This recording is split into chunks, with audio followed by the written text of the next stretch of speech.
Bonsoir, bonsoir à tous. Bienvenue pour cette nouvelle visioconférence, ce nouveau rendez-vous Achat Technique. On est très heureux de vous accueillir ce soir.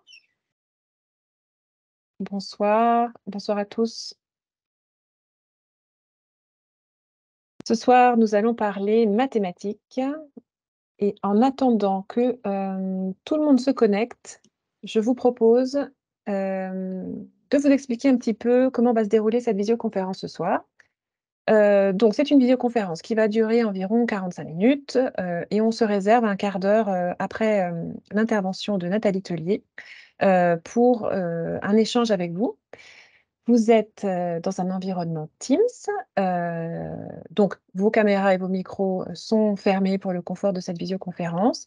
C'est une visioconférence qui est enregistrée parce que nous la, diffuserons sur notre chaîne YouTube et puis nous l'enverrons à tous les enseignants qui se sont inscrits, mais qui n'auraient pas pu se connecter avec nous ce soir. Alors, on attend encore peut-être 1 ou 2 minutes, je vois des personnes encore dans la salle d'attente. Bonsoir. Oui, alors vous pouvez bien sûr utiliser le chat, hein, l'espace de discussion.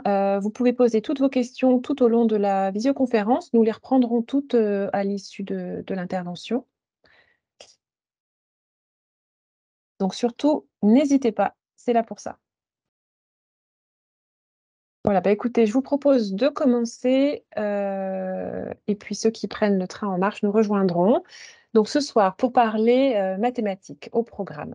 On se posera la question, mais ce sont des constats que vous partagez certainement, de quelles sont les difficultés des élèves, de filière technologique en mathématiques en particulier, avec comme enjeu de savoir, bah, voilà, comment motiver et surtout comment les rendre acteurs de leur réussite et les rendre, un peu plus autonome, sur cette matière voilà, qu'ils n'affectionnent, pas beaucoup, et qui malgré tout fait partie de leur enseignement de tronc commun.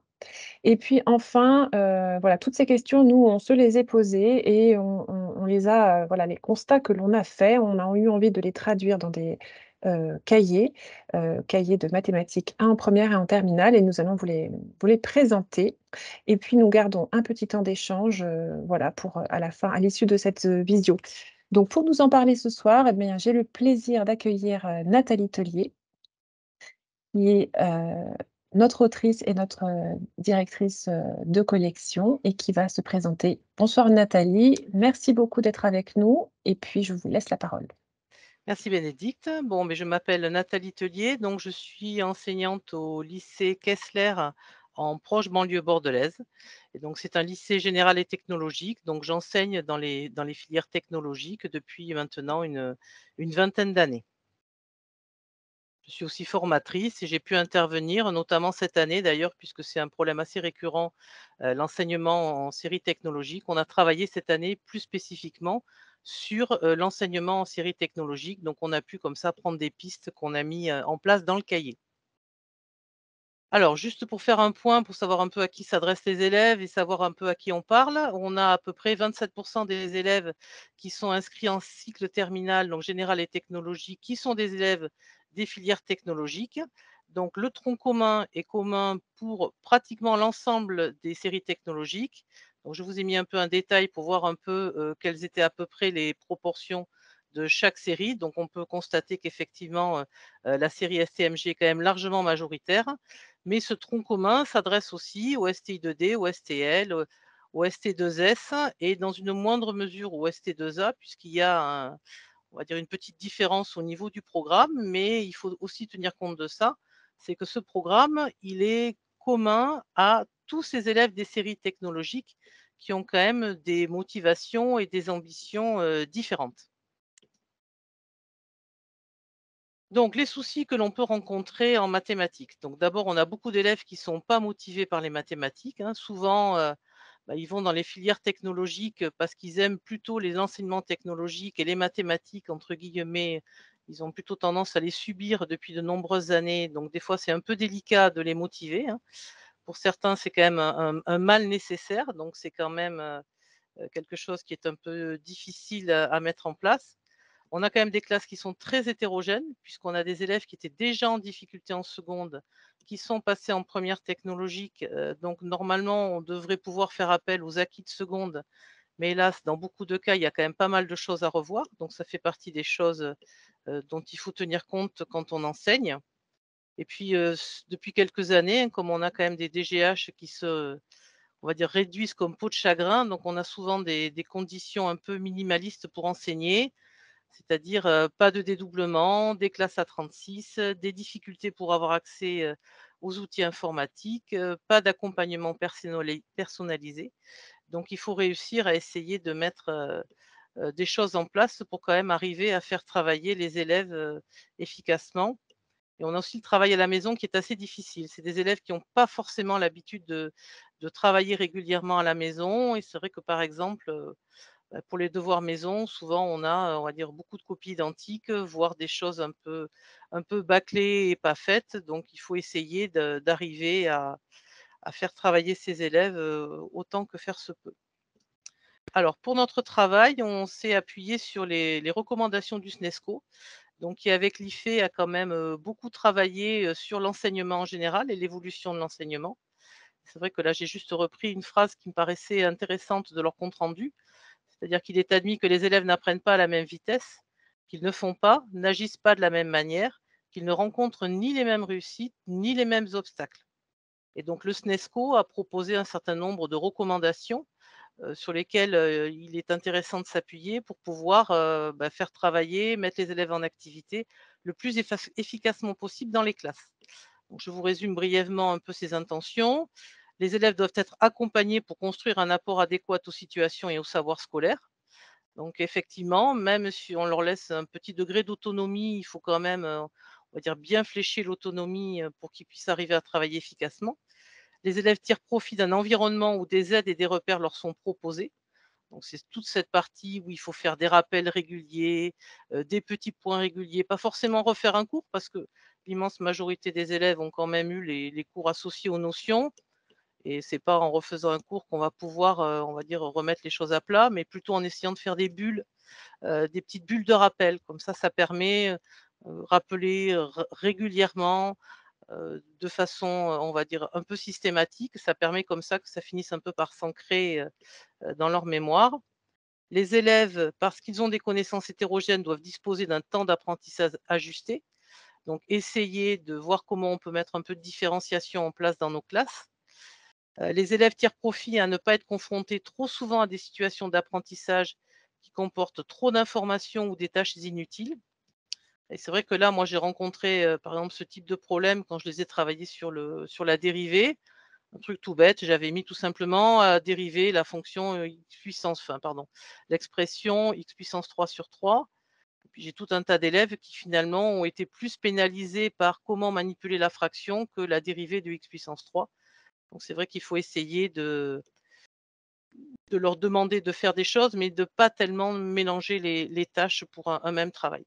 Donc c'est finalement ces recommandations et ces idées-là qui ont, dirigé, nos idées et nos mises en pratique, pour, ce nouveau cahier. Donc l'idée, c'est d'essayer de rendre quelque chose d'efficace. Et donc nous avons constaté, puisque dans mon établissement, nous avons aussi une partie de série professionnelle, que le consommable, c'est-à-dire le cahier, était quand même quelque chose que les élèves appréciaient et dont ils prenaient soin. Donc c'est assez paradoxal parce qu'on a énormément de mal à leur faire amener le manuel, à ce qu'ils aient un cahier et pas des feuilles volantes. Et c'est vrai que le fait que le cahier soit leur cahier, que tout soit au même endroit, beh, fait que quand même, ils en prennent soin.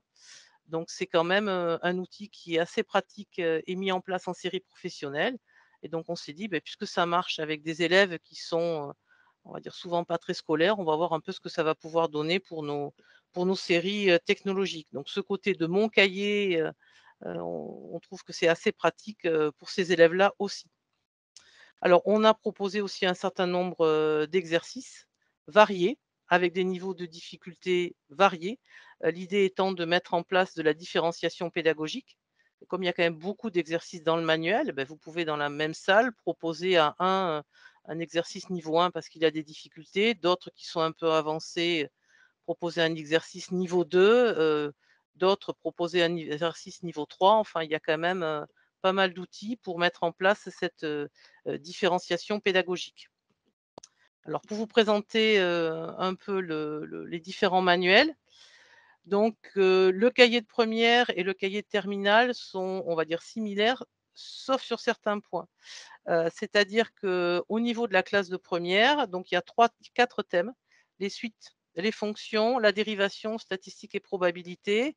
Nous avons fait le choix de ne pas garder 4 chapitres, mais finalement de faire des sous-chapitres pour certains thèmes, afin qu'on puisse faire, on va dire, un peu d'enseignement spiralé, pour que ce soit un peu plus simple. Donc c'est pour ça que le chapitre suite a été, partagé en 2, le chapitre aussi sur les fonctions partagé en 2. Même chose pour statistique et probabilité. Donc vous ne retrouverez pas ça dans le manuel de terminale, puisqu'en terminale, on a bien, la totalité des chapitres qui correspondent à un thème. Par contre, on a trouvé que c'était quand même intéressant de proposer des problèmes en lien avec tout le thème. C'est pour ça que les problèmes se situent en fin de thème. Alors vous avez vu aussi, il y a une page Python, qui est justement au niveau de la classe de première et qui n'est pas en terminale, puisque c'est pour proposer, le travail sur les listes, qui n'existent qu'en première, puisque c'est une nouveauté de première. En terminale, il n'y a pas de nouveauté au niveau de Python. Donc vous retrouverez dans certains chapitres des exercices Python, et avec cette difficulté d'amener les élèves en salle informatique, on a fait le choix de proposer que du Python débranché. Comme ça, soit il y a des petits algos à faire tourner, soit des petites choses à compléter. Donc ça ne nécessite pas la mise en place d'un travail, sur une classe mobile ou, dans une salle informatique. Et toujours une grande liste d'automatismes détaillés dans le même ordre que le programme, comme ça c'est plus facile de s'y repérer.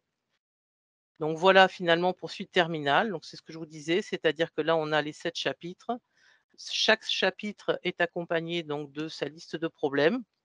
Nous avons toujours les automatismes qui sont déclinés, pareil, donc cette fois-ci, il y en a 32, puisque finalement, il y en a un certain nombre de plus en terminale qu'en première. Donc voilà finalement pour le plan du manuel. Alors ensuite, une nouveauté, nous avons mis en place justement pour essayer que les élèves soient un peu plus autonomes, ce qu'on a appelé un parcours de réussite, qui va vous permettre et leur permettre de travailler, en autonomie. Donc pour chaque chapitre, il y a, ce parcours donc que je vais détailler un peu plus tard en tête de chapitre. Donc on a fait le choix à ce qu'il n'y ait pas un gros rappel de cours en début de chapitre, mais par contre vous avez un QR code qui va permettre à l'élève de visualiser une carte mentale sur un format, on va dire, un peu plus petit que A4, où il y a toutes les notions de cours. Alors c'est vrai qu'il y a parfois des soucis avec les QR codes, mais on a quand même, les élèves ont toujours avec eux leur téléphone portable, et c'est vrai qu'on ne sait jamais finalement comment gérer les téléphones portables en classe. J'ai remarqué que si on les autorisait, on va dire en les surveillant à utiliser leur téléphone portable, le téléphone portable devient un outil pour enseigner, et donc c'est vrai que là, ils ont plus qu'à flasher le QR code pour avoir accès, on va dire à l'ensemble des notions, relatives au chapitre, pour pouvoir résoudre les exercices, ce qui est quand même assez pratique. Alors une fois que vous avez ce chemin de réussite, donc que je vais détailler un peu plus tard, dessous, vous voyez, il y a un certain nombre de capacités. Alors pour qu'il y ait quand même, un exemple corrigé, par capacité, cette partie-là, vous avez un exemple relativement simple, la méthode mise en place à côté et ensuite la résolution. Et vous avez en complément numérique d'autres exercices interactifs en rapport avec les capacités. Donc c'est pareil, c'est quelque chose qui peut être flashé. On a choisi, de faire, soit des QCM, soit des vrais faux, soit des drag and drop, ce qui permet aux élèves de le faire, relativement facilement avec le téléphone. Et c'est vrai que nous, au lycée, on a quand même des élèves qui viennent d'un peu loin, donc ils ont souvent pas mal de transports scolaires. On a remarqué que les élèves font beaucoup de choses le matin en arrivant au lycée, c'est-à-dire que quand on leur donne des QCM, quand on leur donne ce type de travail, ils le font souvent sur leur téléphone avant d'arriver au lycée. Donc c'est pour ça qu'on s'est dit, beh, puisque finalement ça marchait, on va le mettre en pratique, dans notre manuel. Donc voilà ici, les pages, d'exercices. Donc comment se présentent les pages d'exercices. Donc nous avons des niveaux de difficulté variés, puisqu'on a niveau 1, niveau 2, ou niveau 3 pour les exercices. Chaque fois, il y a un encadré, donc là qui est, sur fond orange, qui permet aux élèves d'avoir juste, ce que je vous disais tout à l'heure, la petite bulle de cours en rapport aux exercices qui vont suivre. Et donc après, les exercices peuvent compléter directement, sur le cahier. Donc il y a la place de tout compléter, il y a des QCM, il y a juste des choses à compléter. Des fois, il y a besoin de noter une petite réponse et nous avons un certain nombre, d'exercices qui sont estampillés pour le parcours de réussite et donc dans ce cas-là, certains peuvent être corrigés à l'aide d'un tuto. Donc vous avez des tutos vidéo réalisés par les auteurs. Et vous avez aussi des corrections très, très détaillées, avec, l'énoncé décortiqué, avec, des points méthodes, des grandes étapes et cetera. L'idée étant de proposer des choses variées aux élèves, puisque comme ce sont quand même des élèves qui sont, on va dire très consommateurs et très zappeurs, le fait de leur proposer des choses variées permet finalement de les maintenir en activité, on va dire de manière plus efficace. Donc pareil, hein, tout ça à télécharger, ou à visionner directement, grâce au QR code. Donc on a choisi tout un tas de modes d'exercice, hein. Donc là, par exemple, vous avez sous les yeux un exemple, d'un exercice, bon niveau 3 puisque chaque fois qu'on a mis un peu de tableur ou un peu de Python, on a considéré que c'était quand même des exercices qui étaient d'un niveau, on va dire 2 à 3. Pour lequel l'élève a juste un choix à faire en QCM. Donc c'est quand même bien parce qu'il y a pas mal d'élèves qui ont toujours du mal à passer à l'écrit quand on leur fait faire des exercices et le fait d'avoir ces vrais-faux ou ces QCM, permet à ces élèves-là qui ont aussi du mal à écrire de pouvoir rentrer dans l'activité et une fois qu'ils se rendent compte, ça ils arrivent à le faire, ils peuvent passer après à des exercices où il y a un degré, d'écriture un peu plus important.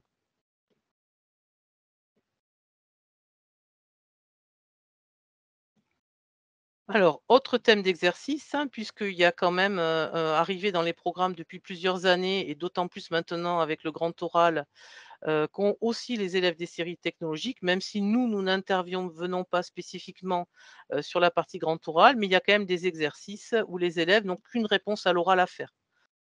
Donc là, c'est pareil, ça peut faire partie des petites activités qui sont presque en lien avec les automatismes, mais ce serait plutôt, on va dire, des automatismes du chapitre. Et donc ce sont des petits exercices. En général, le côté technique derrière, il est quand même très, très limité et ça permet donc aux élèves de répondre directement à ce type de questions. Donc ça fait pareil un nouvel outil, pour travailler.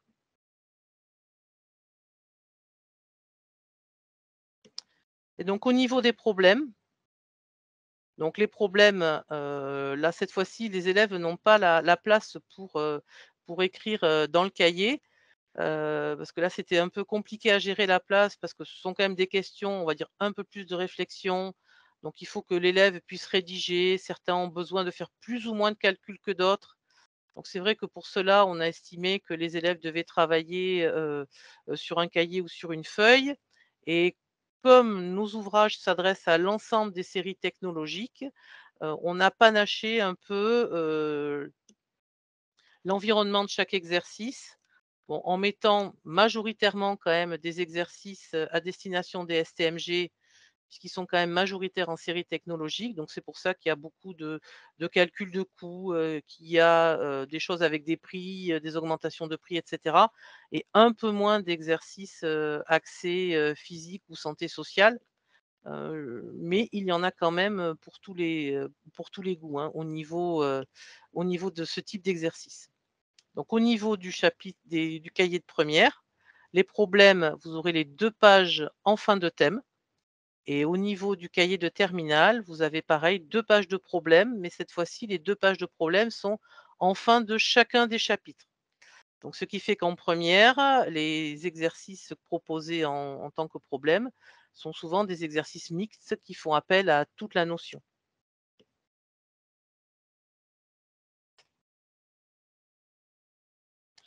Donc, un petit focus sur les automatismes. Donc, c'est vrai que je fais partie donc des autrices du Calao et c'est vrai que le cahier des automatismes avait été quand même, bien apprécié. Donc, on a dit qu'on allait faire, on va dire quelque chose de similaire, hein, en tenant compte finalement des remontées du terrain, pour essayer d'améliorer les choses. Alors, on a fait la chose suivante, on a toujours, beaucoup d'automatismes. Ils sont, classés donc par 3 niveaux de difficulté. Tous les automatismes sont toujours précédés par un encadré de rappel de cours. Et pour compléter, on a aussi proposé des automatismes numériques qui sont aussi téléchargeables via le QR code ou que l'on peut faire en ligne avec le QR code. Toujours sur le principe, on va dire quelque chose d'assez rapide, donc QCM, vrai faux, drag and drop, ce qui permet d'avoir on va dire une ressource, on va dire importante pour ce type de thème. Alors l'idée des automatismes, on a raccourci le nombre de questions, par automatisme, puisque l'objectif étant quand même de cadencer le cours, donc il faut absolument que ces automatismes-là ne prennent pas trop de temps. Parce qu'un automatisme, pour être efficace, il doit être fait régulièrement, mais comme il faut aussi avancer le reste du cours, on ne peut pas y consacrer trop de temps. Donc l'idée, c'est de proposer des activités variées aux élèves pour qu'ils puissent rentrer rapidement en activité et ensuite changer rapidement de thème. Donc c'est pour ça, vous voyez, il y a, on va dire, si l'exercice est un peu compliqué, il y a une réponse, voire 2 réponses. S'il est un peu plus facile, il peut y avoir plusieurs items, mais la plupart du temps, c'est des choses très, très courtes. Parce qu'il faut que l'élève puisse faire, je sais pas, vous pouvez lui demander, aujourd'hui vous faites le 1, le 7, le 100, ça ne doit pas prendre trop de temps. Donc ce sont des petites choses assez courtes. Et les encadrés rappels permettent finalement de trouver rapidement, l'information qui va permettre de répondre à chacune des questions.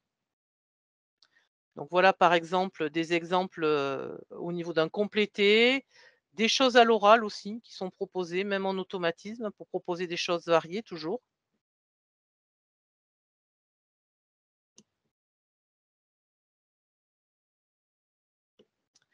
Donc par exemple, voilà ce que ça peut donner aussi au niveau d'un vrai faux.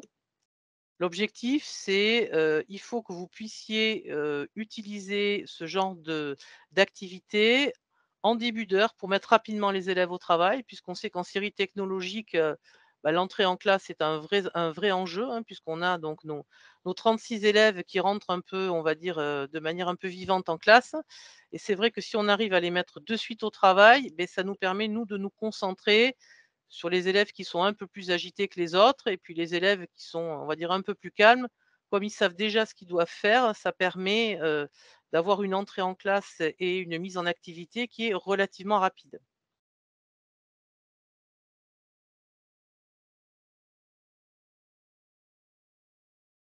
Donc dans le cahier de première, donc là on vous a mis les 2 derniers pour vous montrer un peu qu'effectivement vous allez avoir du choix. Donc dans le cahier de première, il y a 211 automatismes et dans le cahier de terminale, il y en a 237.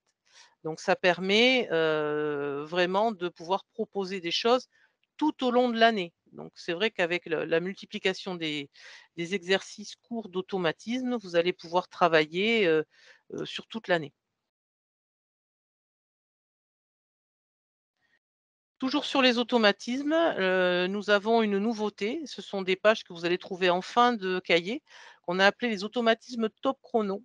Ce sont des automatismes, que nous avons calibrés pour qu'ils soient faits en 5 minutes et là, c'est pour travailler les automatismes et la différenciation.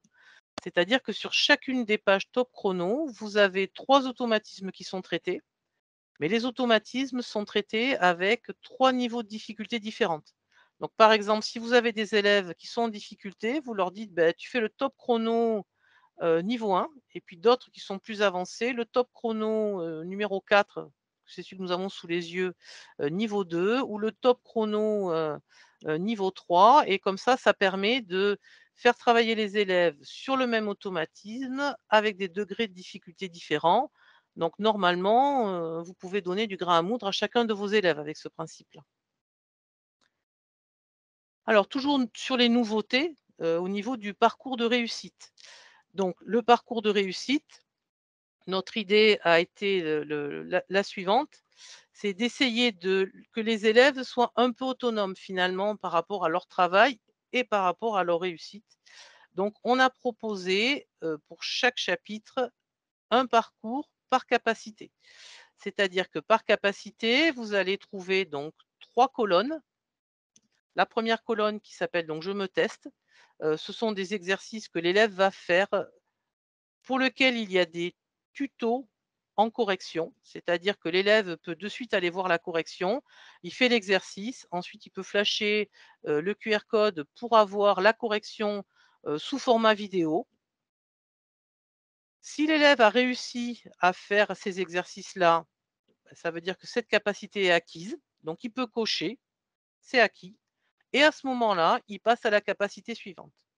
Si maintenant l'élève a rencontré des difficultés ou s'il a fait des choses fausses, donc il peut passer dans la deuxième colonne qui s'appelle «Je complète avec» et dans ce cas-là, on peut renvoyer l'élève vers l'exemple de la capacité traitée. Ensuite, dans chacun des exercices, bah, il y a souvent des parties des automatismes qui sont utilisés. Donc on a renvoyé aussi vers quelques automatismes en rapport avec, les attendus, notamment calculatoires de chacune des capacités. Et ensuite, il y a à nouveau 2 exercices qui lui sont proposés, qui cette fois-ci sont corrigés de manière très, très détaillée, avec analyse de l'énoncé, méthode qui est dégagée.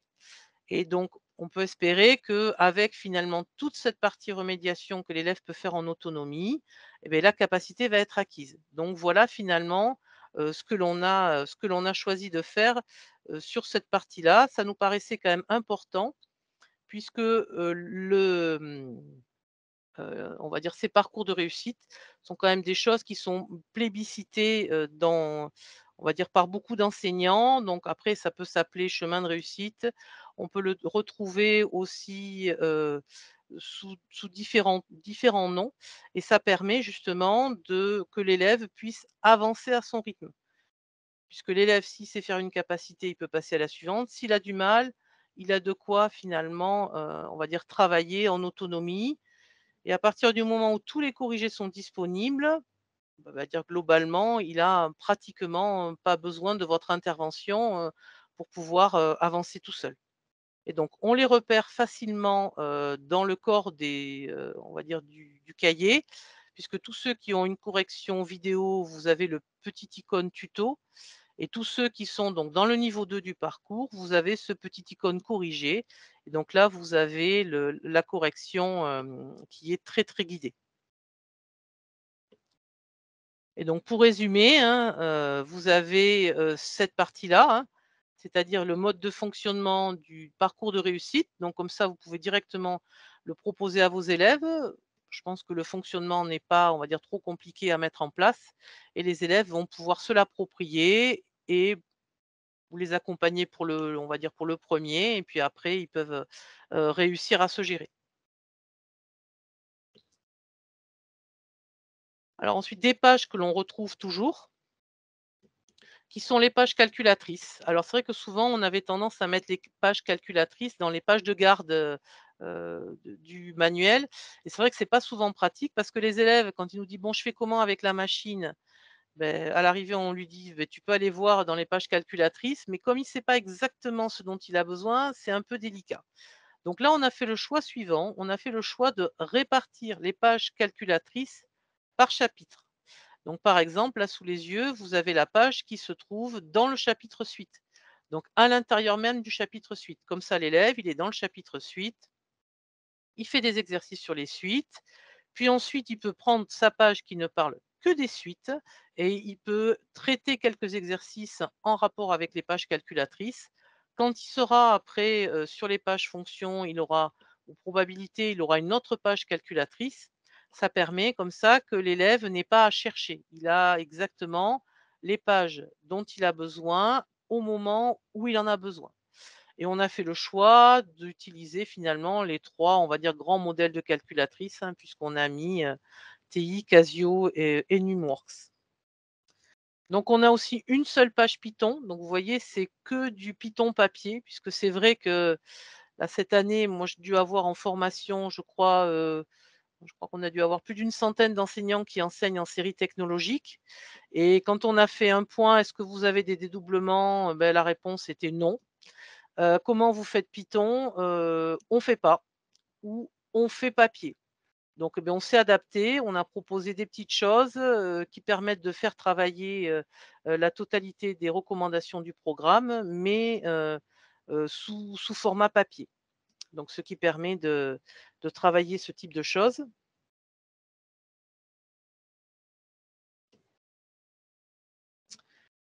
Donc pour finaliser, finalement, tout ce qu'on a essayé de mettre en place, dans ces cahiers.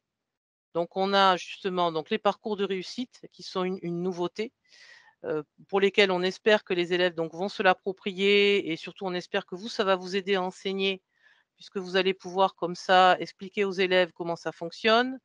Les élèves ensuite vont pouvoir rentrer dedans et vous, ça va vous permettre de vous dégager du temps pour aider plus spécialement les élèves qui ont des difficultés. Puisque les élèves, qui ont un peu plus de facilité ou qui ont déjà de bonnes bases, ils vont pouvoir comme ça rentrer dedans. On a essayé après de varier les types de corrections, parce qu'on s'est aperçu que les corrections finalement PDF, ils les lisent pas forcément. Donc on a essayé de proposer des choses variées puisque c'est vrai que on a mis en place beaucoup de choses avec nos élèves, mais on a remarqué que tout marche et rien marche. C'est-à-dire que tant qu'on propose des activités, variées, les élèves rentrent, on va dire, assez facilement dedans, mais ils n'aiment pas trop, on va dire, qu'on fasse, tout le temps la même chose. Donc par exemple, je ne sais pas si on fait, on va dire, systématiquement, un cours dialogué, bah, sur les 36, il y a, on va dire, les bons jours, il y a 10 élèves qui travaillent. Si on fait que du travail en îlot, on se rend compte que, beh, il y a parfois des élèves aussi qui sont un peu laissés de côté. Si on ne fait, que du travail, on va dire pareil par binôme, il y en a souvent un des 2 qui travaille et l'autre un peu moins. Donc l'idée, c'est d'essayer de proposer des choses, variées, de changer régulièrement et on espère qu'avec les cahiers, vous allez pouvoir justement trouver des outils, pour, changer régulièrement. Donc il y a tout un tas d'exercices aussi, variés, avec des modalités de réponse qui sont complètement différents, puisque vous avez donc des vrais-faux, des QCM. Vous allez trouver aussi, des exercices Python. Soit vous allez avoir des petits programmes à compléter, soit vous allez avoir, des questions: «Que fait tel ou tel programme?» «Si je rentre telle valeur, qu'est-ce qu'il va sortir?» On a proposé aussi, un certain nombre d'exercices avec le tableur. Pour lesquels on vous demande un peu comme ce qu'il y avait, dans les E3C, dans les sujets d'E3C, donc avec des références sur des cellules, que faut-il faire, pour faire, tel ou tel calcul, par rapport, on va dire à un problème donné. Donc ensuite on a choisi puisque c'est un cahier, donc un consommable, il y a pas vraiment de page de cours dedans, mais il y a la possibilité pour les élèves de récupérer justement, ces cartes mentales pour chacun des chapitres. Donc comme ça, ils ont leur feuille de résumé, déjà toute faite. On a ces pages aussi top chrono, qui permettent de gérer un temps court sur les automatismes, mais aussi de gérer l'hétérogénéité. Sachant qu'un élève peut très bien faire, un jour, le niveau 1, la fois d'après le niveau 3 et puis redescendre après au niveau 2 en fonction de ses capacités et de son travail, étant donné que, bah, des fois des élèves, ils arrivent bien à faire certaines choses et puis on ne sait pas trop pourquoi, il y a des items qui bloquent. Donc quand ce sont des items qui bloquent, on peut les faire passer, sur le niveau 1. On a toujours après les parties, qui sont, on va dire, importantes au niveau des séries technologiques, c'est-à-dire la partie automatisme, puisque ça, c'est vrai que c'est finalement un apport des neurosciences, où les neurosciences nous ont montré qu'en revenant régulièrement, sur le même thème, eh beh, il va finir par s'installer et s'il s'installe, ça veut dire que, le cerveau est disponible pour réfléchir à d'autres activités et donc c'est quand même assez intéressant puisque l'objectif étant quand même que les élèves soient capables de faire de la résolution de problèmes. Donc si on arrive à dégager, cette partie, automatisme pour qu'elle soit facilement disponible, c'est quand même un avantage pour faire, bah, le cœur de notre programme de mathématiques, c'est-à-dire la résolution de problèmes. Ensuite, les pages calculatrices, qui ont trouvé qui étaient, on va dire, pas bien utilisées ou pas suffisamment utilisées, on les a intégrées au chapitre où elles sont nécessaires, en faisant, on va dire, des exemples et des détails sur la notion, qui est travaillée à ce moment-là et ça va éviter qu'on ait, régulièrement des questions en classe, c'est-à-dire notamment on arrive sur le chapitre suite, les élèves nous demandent: «Mais comment je fais pour afficher, mon tableau de valeurs pour les suites?» Donc là, il suffit tout simplement d'aller dans l'exemple guidé, de la page calculatrice sur les suites et il n'a plus que le pas à pas à suivre avec son modèle de calculatrice, ce qui permet aussi de gérer, les soucis des calculatrices de modèles différents. Et toujours pareil, au niveau des exercices, il y a quand même un large choix, des exercices qui ne sont que sur, une capacité, que sur un thème particulier. Donc on a essayé de faire, un exercice, hem, une notion à réinvestir et au niveau des exercices de niveau 1 et il faut attendre quand même les exercices de niveau 2, on va dire 3, on va dire, pour que les élèves aient, des notions, on va dire imbriquées à utiliser. Donc avec le niveau 1, vous allez pouvoir leur faire travailler une seule capacité, comme ça permet de bien cibler quelles sont les difficultés. Des pages problèmes qui sont variées avec, on va dire des habillages, en fonction des différentes séries pour que chaque élève, trouve quand même, on va dire hem, un enrobage qui lui permette de se rattacher à ce qu'il va faire dans les matières techniques à côté. Parce que souvent les élèves vont quand même dans ces filières technologiques parce qu'ils sont attirés par les matières techniques, hein, et puis, on va dire nos pauvres maths sont hélas un mal nécessaire. Et donc on a proposé, on va dire un grand nombre de compléments numériques, qui sont variés et qui sont téléchargeables directement, via des QR codes.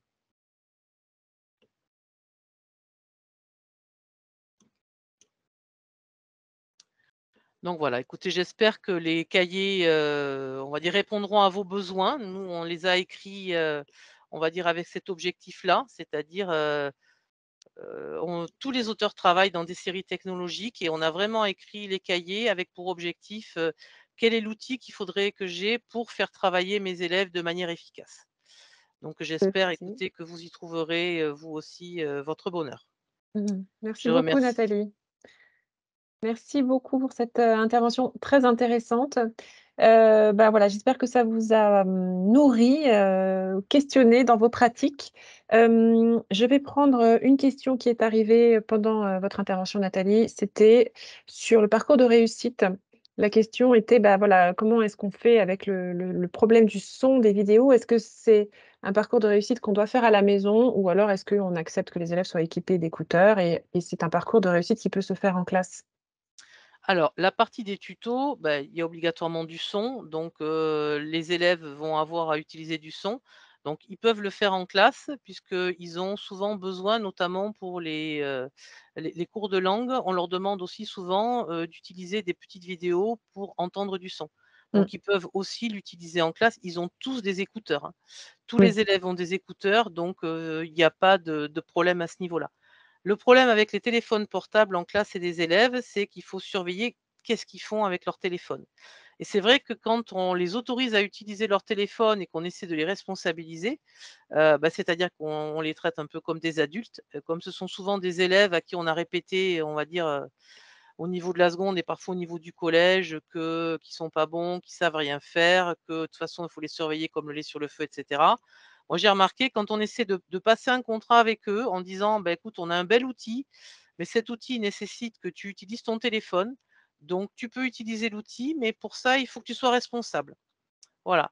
Donc en faisant, on va dire, un deal comme ça avec les élèves, ça permet d'utiliser le téléphone en classe et c'est vrai que bah, je vais pas dire qu'il y a pas des dérapages, hein, mais logiquement, ils se disent, la plupart du temps, enfin, c'est quand même quelque chose de pratique et je vais quand même l'utiliser. Donc, le son, on va dire, c'est pas tellement un souci en classe parce ils sont tous outillés pour écouter du son, avec des écouteurs. Merci. Alors n'hésitez pas, hein, surtout à utiliser voilà, vous avez, dans le chat le feuilletage vers, le cahier de première. Je pense que vous aurez aussi celui de terminale. En attendant éventuellement vos prochaines questions, je peux vous dire donc qu'évidemment ces cahiers, existent au format papier, mais ils existent bien sûr aussi au format numérique. Que vous aurez un livre du professeur, bientôt en ligne, d'ici la fin du mois de mai. Et voilà, mais je ne sais pas si vous avez des questions, n'hésitez pas, Nathalie est là pour vous répondre.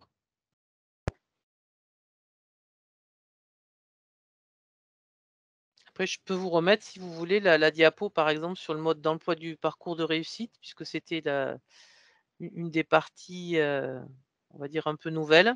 En tout cas, c'est vrai que cette partie, parcours de réussite, ça engage les élèves, hein, immanquablement. On les imagine quand même relativement se prendre au pas se prendre au jeu forcément de façon, ça reste des élèves, voilà, de lycée. Hem, mais là, ça les oblige à se positionner sur, leurs apprentissages. Alors Marie nous dit que c'était vraiment très clair et que ça donne envie de changer de pratique, même dans nos autres classes. Alors ça, c'est un beau commentaire, une bonne nouvelle.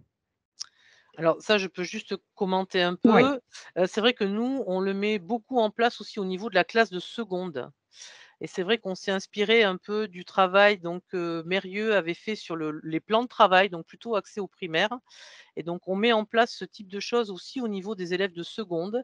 Mmh. C'est-à-dire qu'on peut faire donc le plan de travail, c'est un peu comme un parcours de réussite, c'est un peu le même principe. C'est-à-dire que vous prenez un thème, vous proposez aux élèves un exercice, de difficulté, on va dire, moyenne. On va dire l'exercice que normalement un élève doit savoir faire et si l'élève ne sait pas faire, après vous déclinez, votre exercice sur un peu plus simple, un rappel de cours, un exercice corrigé et si l'élève a su faire et beh, vous complexifiez un peu les variables didactiques pour travailler là où vous travaillez avec des entiers, vous travaillez avec des fractions, ou vous essayez après de l'inclure dans une résolution de problème et c'est vrai que c'est un outil qui est quand même, bien utilisé, qui a été mis en place finalement au niveau du primaire, qui s'est développé, au niveau du collège et qui commence à bien rentrer au niveau du lycée.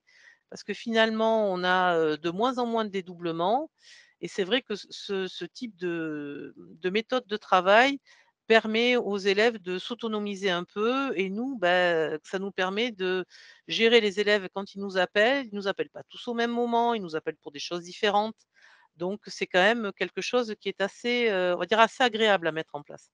Bon, par contre, après, il faut pas se cacher, si vous le faites par vous-même, ça demande quand même pas mal de travail. Donc là, l'intérêt, c'est aussi de mutualiser entre collègues. Ce type de plan de travail, c'est quand même assez, assez pratique, quoi. Voilà. Mmh. Les élèves, en général, ils aiment bien, ils rentrent assez facilement dedans et on a eu, pour le moment, de bons retours de la part des élèves. Mmh. Oui, est-ce que vous avez constaté des changements de comportement chez les élèves? Qu'est-ce que ça génère chez eux, en fait, d'être, un peu plus autonomes dans leur, Bah, c'est-à-dire, c'est un peu le même principe que quand je disais aux élèves on était au début, quand on a dit inconsommable, on a dit: «Oh non, mais le manuel, ils l'ont jamais, le cahier, ils l'oublient tout le temps, on a des feuilles volantes ou des feuilles arrachées» et finalement, le fait que ce soit, on va dire, leur cahier, leur travail, leur parcours, que ce soit individualisé, que ce soit vraiment pour eux, ils sont plus, si vous voulez, dans un bain global, mais on voit bien qu'il y a quelque chose qui est, spécialement, on va dire, pour eux. Donc ils se sentent une personne et pas, 35 élèves. Donc c'est pour ça que c'est aussi, les élèves ont tendance quand même à apprécier d'être traités en tant qu'individus et pas comme un lot d'élèves. C'est vrai que, ce type de parcours et de différenciation, bah, permet à l'élève de se sentir, on va dire unique et pas de se retrouver noyé dans la masse avec tout le mmh, monde fait la même chose au même mmh. moment, de la même façon. Si, alors je continue les questions. Donc, je réponds juste sur les aspects techniques. Le manuel numérique, existe et est compatible avec tout type, d'équipement, PC, iPad et cetera. Donc ça, vous n'avez pas de problème. Sur la question, du coût, c'est 14,90 € le cahier papier. Alors, j'avais une question, pédagogique. La question est: est-ce que vous faites quand même à un moment donné un cours de type magistral? Un cours plus traditionnel? Alors un peu, mais très peu, parce que de toute façon, moi je sais qu'en série technologique, le cours magistral, au mieux, il roupille un peu sur les tables, au pire, il commence à s'agiter et c'est pour le coup que vous faites ranger les téléphones parce qu'ils ont tendance à sortir de manière intempestive.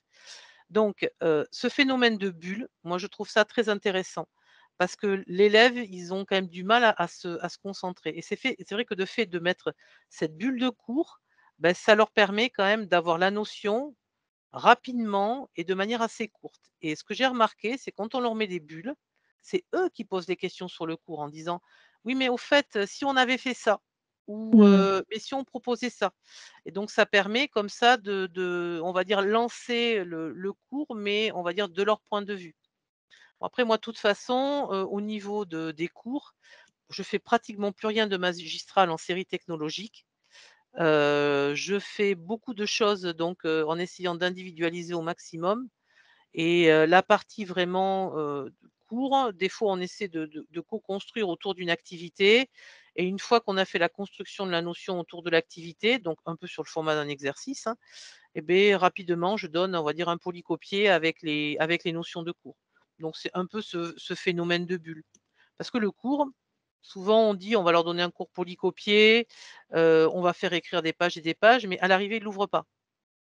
Donc finalement, on est quand même obligé, au besoin, de faire le rappel systématique.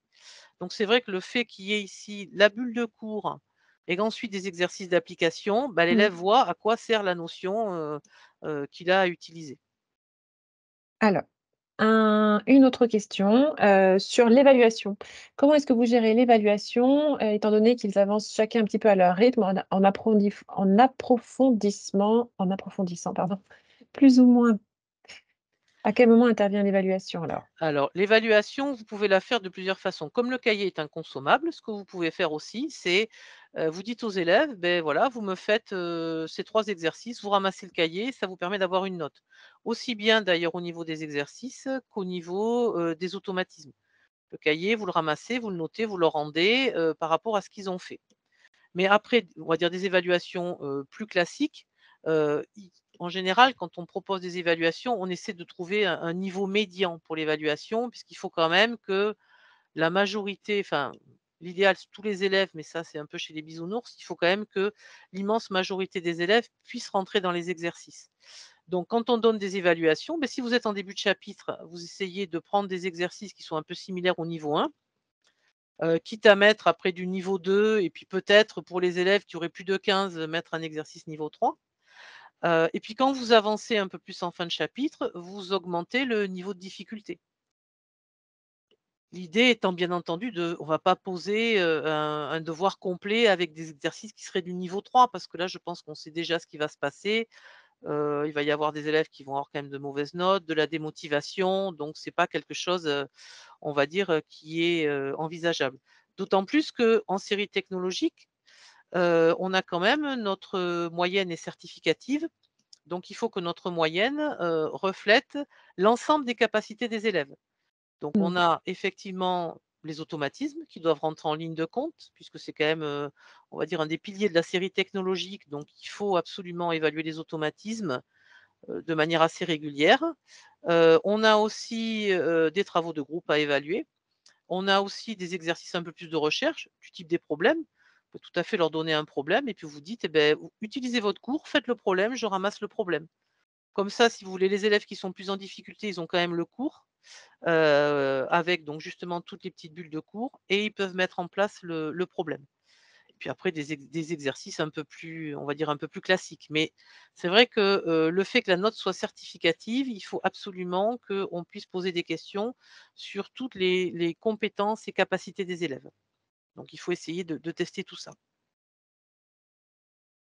Merci Nathalie. Pour l'instant, je ne vois pas d'autres questions et on peut attendre 1 ou 2 petites minutes si d'autres vous viennent. Voilà, les spécimens, vont arriver début mai dans les établissements et puis voilà, on espère, surtout que ce cahier va répondre à vos besoins et à ceux de vos élèves parce il vient vraiment de l'expérience de nos auteurs, enseignants. Merci Corinne, merci. C'est très gentil. La présentation était très bien, Nathalie. Bah, écoutez, si vous n'avez pas d'autres questions, je vérifie. Spécimen, hein, comme je dis, je voudrais pas vous dire de bêtises. On a envoyé autant de spécimens, que l'on pouvait. Voilà, là, je peux pas vous répondre, de façon tout à fait, précise là-dessus. Mais les spécimens arrivent, vous allez les voir arriver, n'en doutez pas. Merci à vous tous pour votre présence. Voilà, cette visioconférence, si vous avez des collègues qui n'ont pas pu se connecter ce soir, surtout n'hésitez pas à leur faire suivre le lien. Le replay sera en ligne dès demain après-midi et vous allez aussi le recevoir par mail, donc n'hésitez pas à faire suivre si ça peut intéresser vos collègues. Merci à tous, très bonne soirée et à bientôt pour une prochaine visioconférence. Bonne soirée.